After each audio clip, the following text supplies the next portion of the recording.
Sa isang di inaasahang pangyayari, nagpakita ng huwarang serbisyo at malasakit ang mga tauhan ng Regional Mobile Force Battalion 2 matapos rumisponde at tulungan ang isang ginang na biglang nanganak sa gilid ng kalsada. Ang buong detalye ng balita ay ibabahagi sa atin ni Patrolwoman Richelle Ledesma.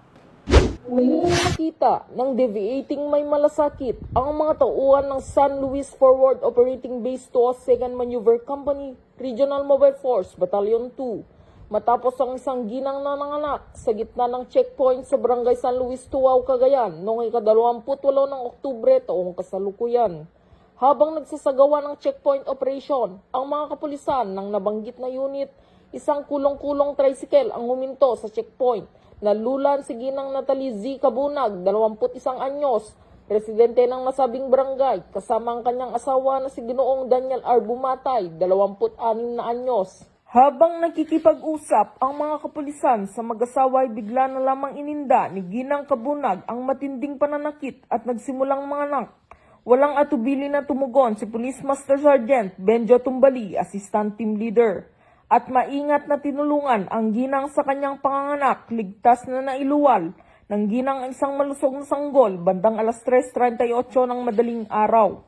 Kaagad din dinalang mag-ina sa Bulaga District Hospital para sa kaukulang medical na atensyon.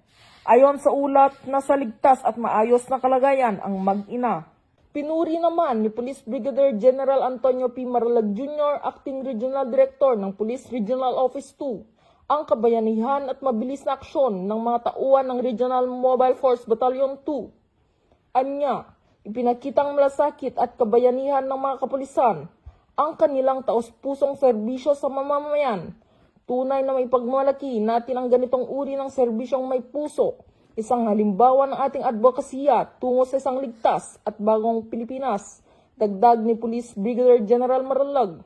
Ang insidenteng ito ay sumasalamin sa bagong PNP na may serbisyong mabilis, tapat at nararamdaman tungo sa ligtas na bagong Pilipinas. Dito sa Lambak ng Cagayan, ako ang inyong PNN correspondent, Patrolwoman Ledesma, alagad ng batas, taga-taguyod ng Balitang Pulis.